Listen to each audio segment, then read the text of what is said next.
Salut à tous, c'est Jimbo, on se retrouve pour une nouvelle vidéo et aujourd'hui on va parler, donc toujours dans le thème de la domotique, du capteur de température. Alors, dans une précédente vidéo, j'avais parlé donc du fait qu'on allait pouvoir domotiser la maison pour pas cher, et donc là il s'agit tout simplement du capteur de température, d'humidité et de pression atmosphérique que je vais vous présenter maintenant dans la vidéo.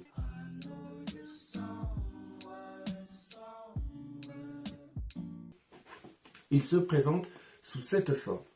Donc là, je ne sais pas si on voit bien effectivement, voilà l'objet. Donc voilà. Donc en fait, ce capteur d'humidité, de température et tout simplement de pression atmosphérique va se connecter donc à notre passerelle. Donc une fois connecté à notre passerelle, nous allons pouvoir connaître la température exacte au degré près, donc de la température qu'il fait dans la pièce, ainsi que son taux d'humidité, ainsi que la pression atmosphérique dans laquelle il est situé. Ce petit capteur, je tenais à vous en parler parce qu'en fait, ça permet donc tout simplement, pour pas cher, de connaître la température d'une pièce, puisque on peut l'acheter en fonction des offres qu'il y a sur le moment pour moins de 10 euros. Donc ce petit capteur coûte moins de 10 euros, j'insiste bien là-dessus. Si vous le voyez à 15, 12 ou même plus, c'est que vous êtes en train de vous faire avoir. Ou alors c'est que les cours ont monté et donc malheureusement maintenant il est plus cher. Mais au moment où je l'ai acheté, j'en ai eu pour moins de 10 euros. Je l'ai acheté donc sur Gearbest sans forcément les citer. Je ne suis pas sponsorisé par eux, mais la majeure partie des accessoires que j'ai achetés, je les ai achetés là-bas. Donc je mettrai le lien donc, dans la description. Je vous parle de ceci parce qu'en fait, avec ça, on a la possibilité de pouvoir mettre en place des scènes grâce à la passerelle. Donc, avant de parler des scènes, on va tout simplement voir ce qu'il en est de la bête. Au niveau des mensurations, donc je ne sais pas si vous les voyez bien ici, je vais les rapprocher, voilà. Donc au niveau des mensurations, on nous dit tout simplement que l'appareil fait 36 par 36 par 9. Je ne sais pas si vous vous rendez compte, 36 par 36 par 9 en millimètres, ça veut dire qu'en fait l'appareil il fait 3,6 cm. Non mais c'est petit, 3,6 cm c'est vraiment petit. On va voir ce que ça fait. Alors on va ouvrir la boîte.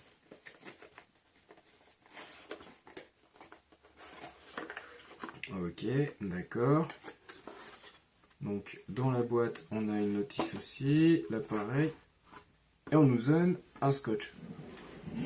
On nous donne un scotch quoi. Non mais c'est génial.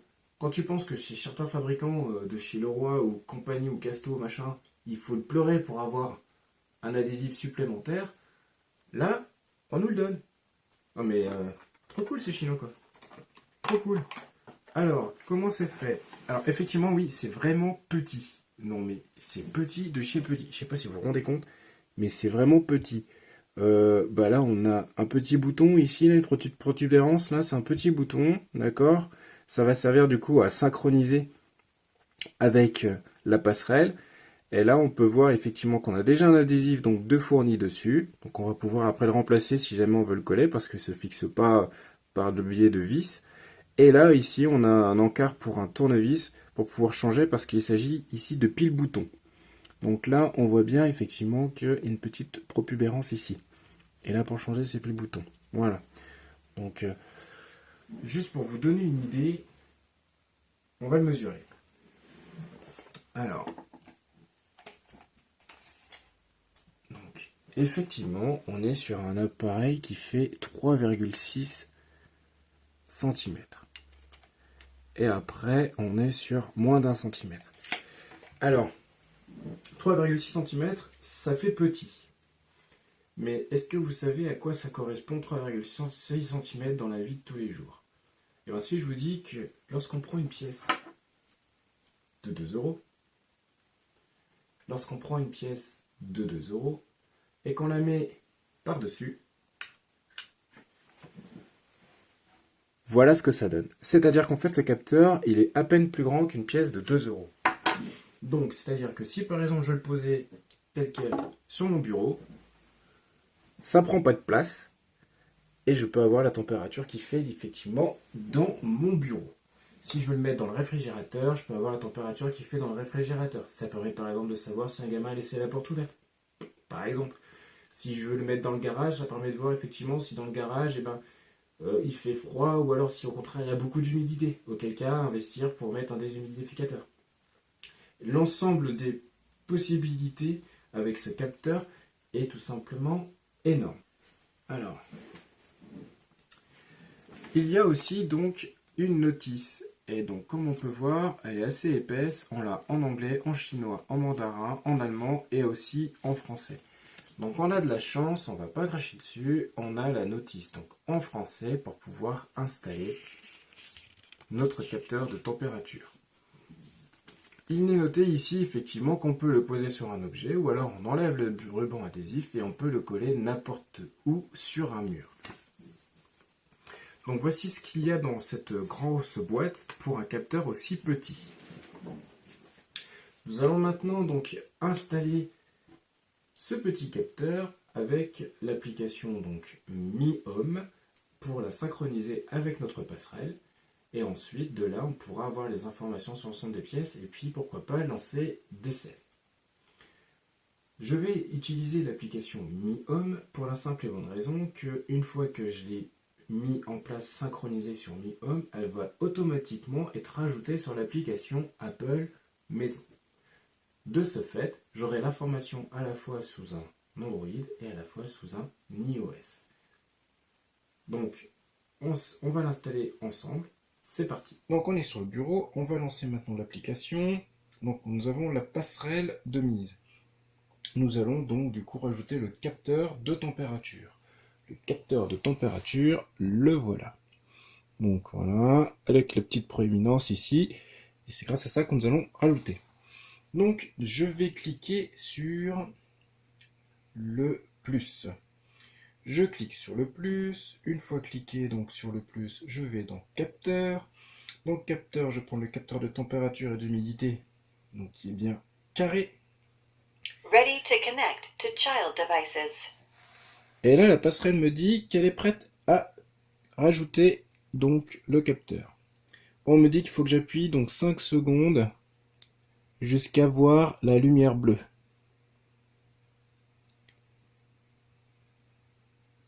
Ok, la lumière bleue clignote. Child device connected. La passerelle me dit c'est connecté et donc l'appareil est ajouté. Génial. Donc il s'agit du capteur de température que je vais mettre dans mon bureau. Alors, est-ce qu'il y a un bureau de créer?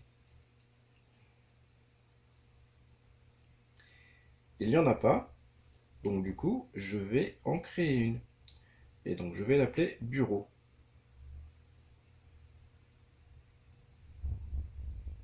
Et donc, je ne vais pas l'appeler capteur de température et d'humidité Aquara, je vais l'appeler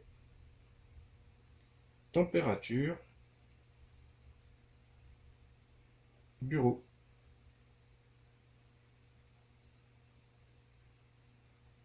Je valide. Il prend les informations du capteur de température. Et donc, ça y est, c'est fait.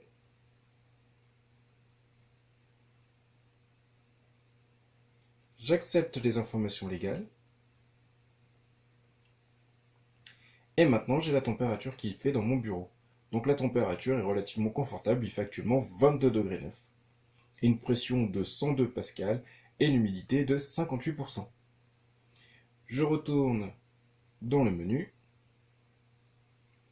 Et là, on voit bien que ma température donc, de bureau est là. Et qu'elle est bien dans la pièce bureau. Donc ce qu'on va faire, c'est que température bure, ça fait moche. On va maintenant donc le renommer en restant appuyé sur l'icône. On va renommer et on va juste l'appeler bureau. Puisqu'on voit bien que c'est un thermomètre qui est là. Donc je l'ai renommé. Et maintenant, il s'appelle bureau. Et j'ai donc le taux d'humidité. En ce qui concerne les informations sur l'environnement de ma maison, donc là maintenant j'ai la température de bureau et moi ce que je veux faire c'est que je vais paramétrer donc sur l'environnement, je veux que juste la température du bureau apparaisse.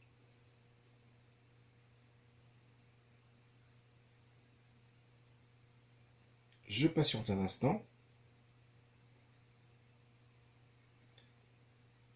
Et maintenant j'ai la température du bureau qui apparaît tout en haut ainsi que le taux d'humidité. Juste en dessous donc de l'information Jimbo qui est la maison.